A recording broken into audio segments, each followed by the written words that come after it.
Hey, what's up guys? This is Julian and Dylan from Movie Dudes. Today we're going to be talking about our favorite MCU movies, our top 5. I have my top 5, he has his top 5. We haven't shared them with each other. We're just going to talk about them and see what our opinions are.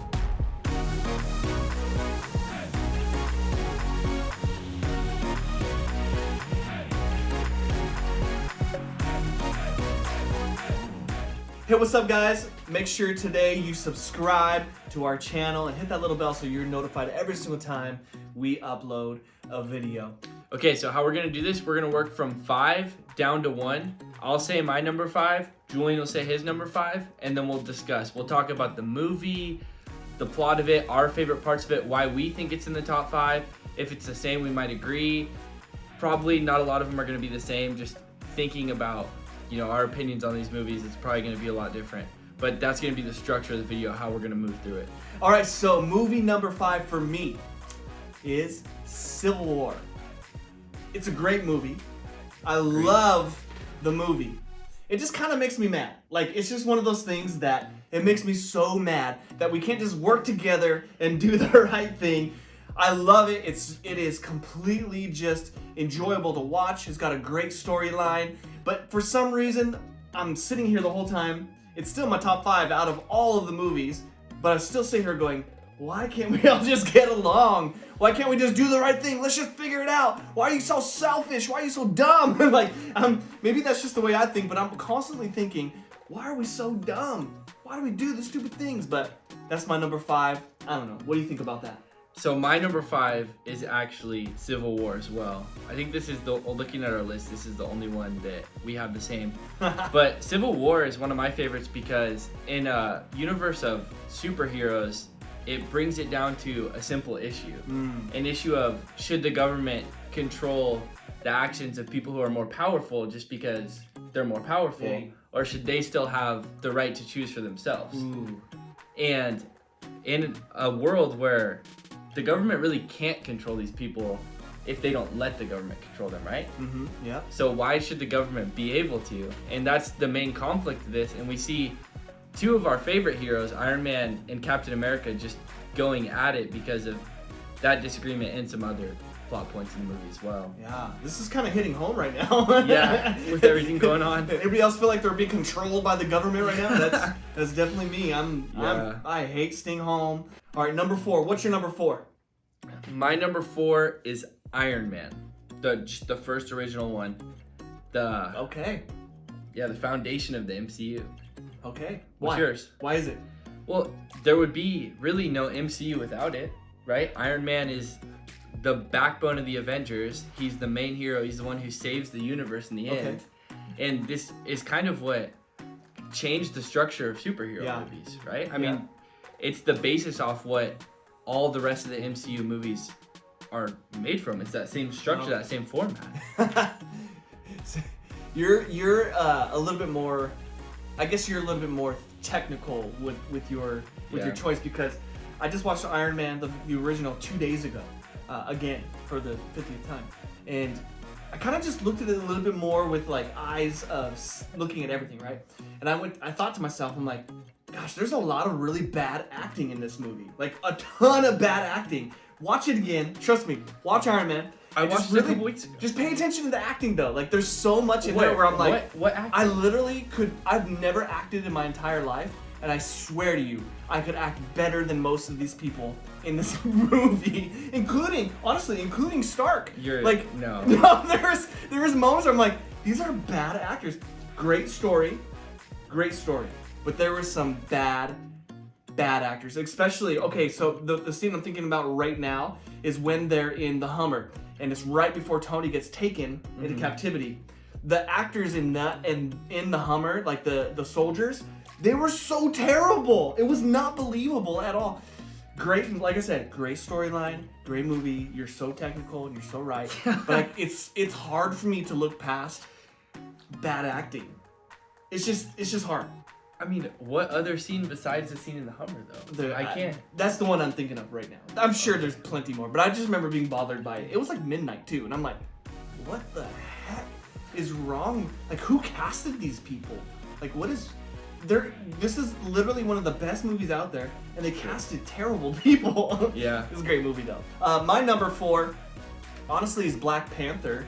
I don't think it's even on your top 5, but Black Panther for me was so visually. See, I'm not gonna be as technical. He's gonna like have all the backgrounds and all this stuff. For me, visually, it was one of the most visual, entertaining movies I've ever watched in my entire life. Everything about it, the storyline, the music, the visuals, I was engaged the whole time. Even if it had a bad storyline, I think I'd probably still put it in my top 4 or top 5 at least, knowing that it was so good to watch visually. And I walk away from it going, I want to be him. I want to be Black Panther. It's not possible though. Yeah, so I think a quick thing for you guys to know is I am more of a math guy. I'm black and white, right? Yeah. Like there's no gray area with me. I like numbers, I like that kind of stuff. I like knowing how things work. Julian he's more of a artsy kind of guy, you know? He's really good with editing, videos, photography, all that stuff. And I'm more of the math guy. Yeah. True? Black and white, yeah, for sure. So I think that's probably why I have Iron Man as my number 4 and you have Black Panther, because I just don't appreciate, like I'll see that and be like, oh yeah, that's a pretty sunset. But I'm not gonna sit there and be like, oh man, I wonder how they had the lighting in that. And that's just not how I am. Yeah. You know? It was so beautifully produced. But I will say, Michael B. Jordan playing Killmonger is probably one of my favorite performances in the MCU, especially from a villain. Yeah, and he's He's very big in that movie. He's yacked. I would love to look like that. We are currently in the middle of working out like crazy during this COVID-19. A lot of people are going to get fat, and we're gonna have to roll them out of their houses after it's all done and they're done quarantining. But me and Dylan, we're gonna be the ones rolling people out of their houses because we're gonna be so buff. Facts. But Michael B. Jordan is one of those people that I go, Yeah. that's what I want to look like. True. Now, I'm not even close. I feel like I'm so small. I'm barely benching anything. I'm trying hard, but let me tell you right now, Black Panther, Michael B. Jordan, I'm like, bring it on. That's what I want to look like. I want your sister to look at me. Oh, God, dude. Just like that. Woo! Okay, enough about that. All right, what's your number 3? All right, coming in at number 3 for me is Avengers Endgame. And I think, what are you laughing about, dude? There's so many great things about this movie. The only reason I don't have it at my number 1 is I just think the 2 I have above it are a little bit better. But I'd say Endgame is, I mean, some of the scenes in there just give me goosebumps. You know, when Captain America, when you see Thor's hammer moving, and it goes through his hand, I was just like, oh my god. Well, it goes deeper than that though. Like the Thor hammer moving goes so much deeper than that one moment. It goes to Avengers Age of Ultron. Yeah, Age of Ultron, where he goes, he looks at him, he sees it move, he goes, wait, what? And then in Endgame, he goes, I knew it! I knew it! I'm like, when that happened, I was laughing so hard in the movie theater. And that's one of the things that MCU does so well, is paying off those small moments from the movies. Yes. And that's why I think it was so big for movie making, because there's just never been anything like it, right? It's so good, bro. And when the very end scene, right, when I am Iron Man. I mean, if you didn't shed a tear right there, you didn't deserve to be watching. Because in Iron Man, the first Iron Man movie, that's how he ends the movie. Is I am Iron Man. Yeah, I am Iron Man. He wasn't going to say it, but in that moment, I don't know if it was pride or what, but he just decided right in that moment, I am Iron Man, and it just blew up. The movie was over. And then the next Iron Man, they started it with that exact same scene, I am Iron Man. So the way they ended his legacy was so good. What's your number 3? Well, my number 3, once again, probably because, like you said, I'm a little bit more artsy, Thor Ragnarok. Okay, so there's a reason this is my number 3. I'm the type of person who's like, entertain me, monkey dance, you know, like that's what I want. And I remember, I'm thinking back, not to the many times I watched it, but I'm thinking back to the very first time I watched it. I don't think I laughed more in any MCU movie ever until Thor Ragnarok came out. And I remember sitting there just laughing and leaving that movie going, that was so engaging and so funny Yeah. to me, and the story was good. Like it the first couple Thors kind of sucked. Like they weren't great. Yeah, they were not. I'm fine if I never watch them again. But Pretty this one forgettable. I could watch over and over. My number 2 is Infinity War. And the reason why this is my number 2 is I just think that first of all, I love a movie where the villain wins. I think it's so interesting. And I mean, if you read comics, you kind of knew going in what was going to happen. But the way that they did it, it gave you some hope. Like you kind of think, oh, they might pull this off. Especially when Mantis has Thanos sleeping. Yeah. And then you see Star-Lord. And he like loses his emotions, because you'd wonder in that moment where the whole universe is on the line, but your pride is on the line, and the person you love the most is being insulted, kind of, and you just have to make that decision.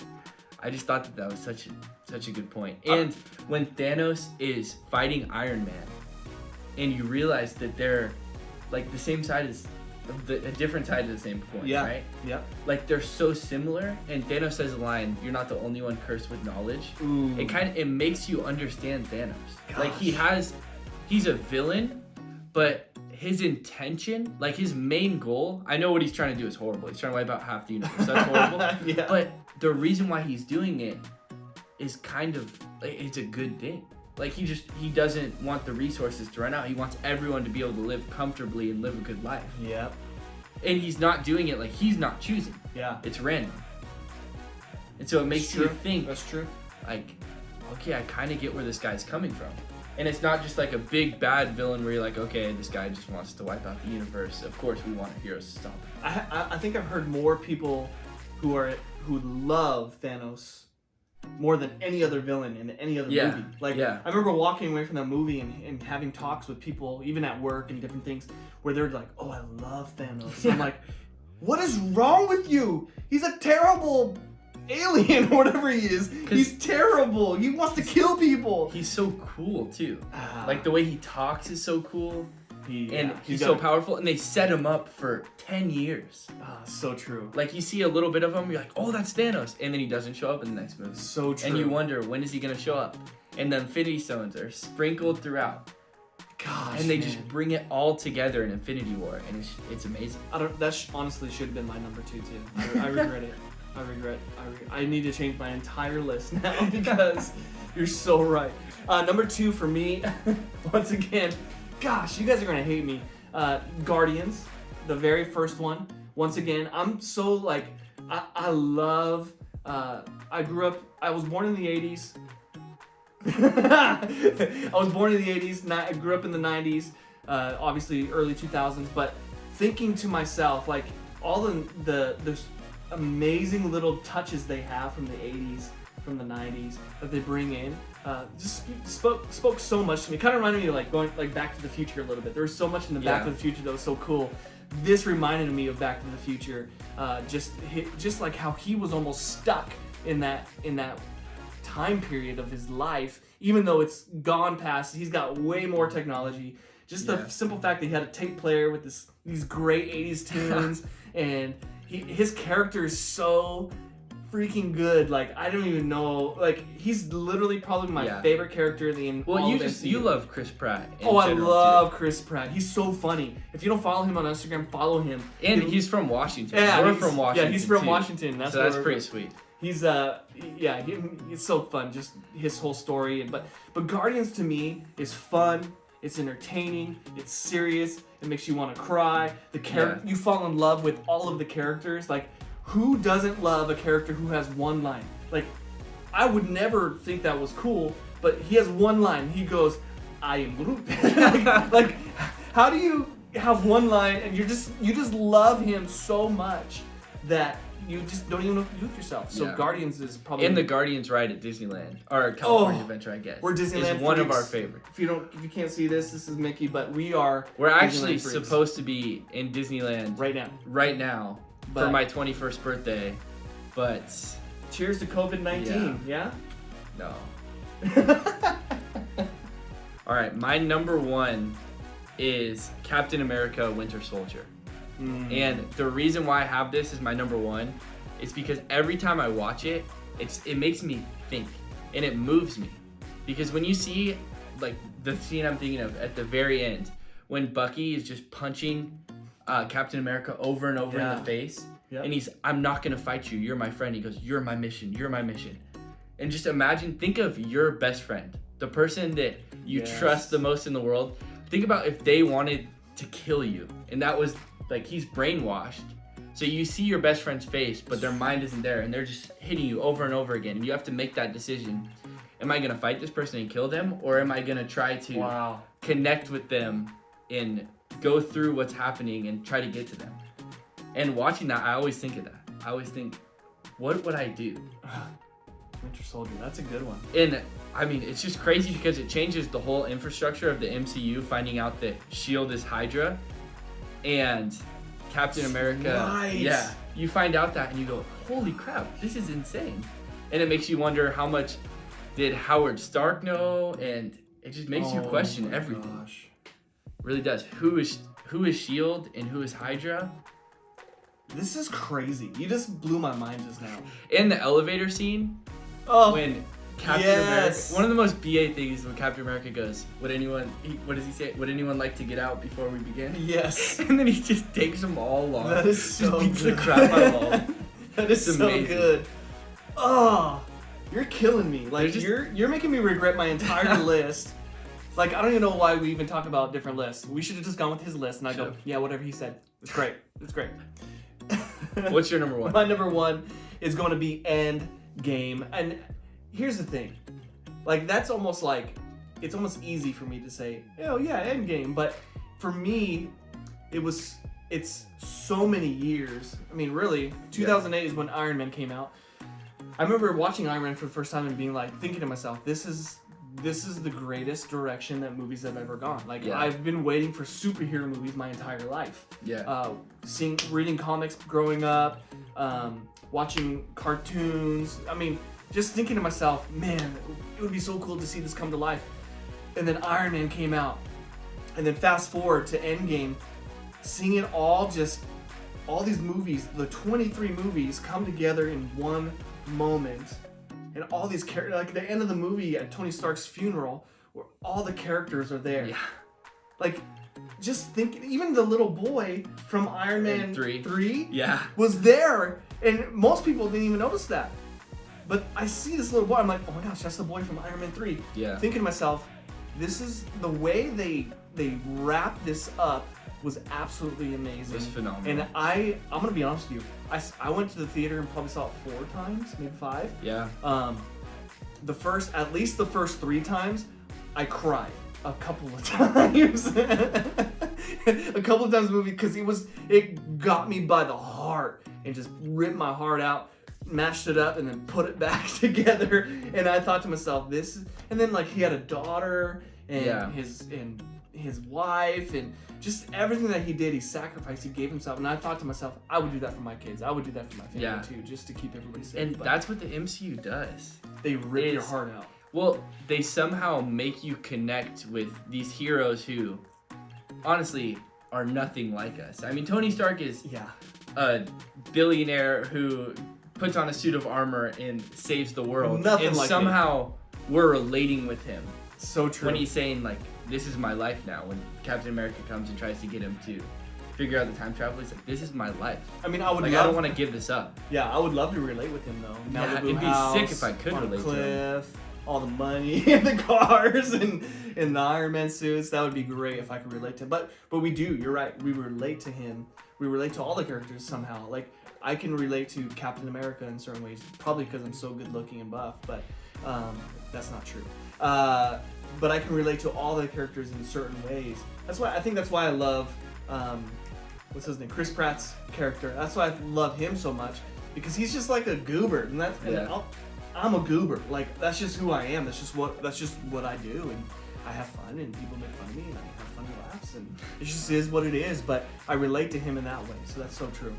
But Endgame is mine for sure. All right. I don't know if you realized it, but this guy right here is so much better at me at putting things together. I'm the artsy one. He's the smart one. I will be drawn by the heart. He'll be drawn by the brain. It's just what it is. But hey, we would love to hear what you guys think. when it comes to your list of your top 5 MCU movies. So comment below and just make sure that you're having conversation. We will respond to every single conversation that's happening. Also, make sure you follow us on Instagram, Facebook, whatever we have. Just follow us. We'll link them down below. Yeah. So make sure you follow us. We want to be in conversation with you about these movies. Make sure you subscribe and hit that bell to be notified every single time.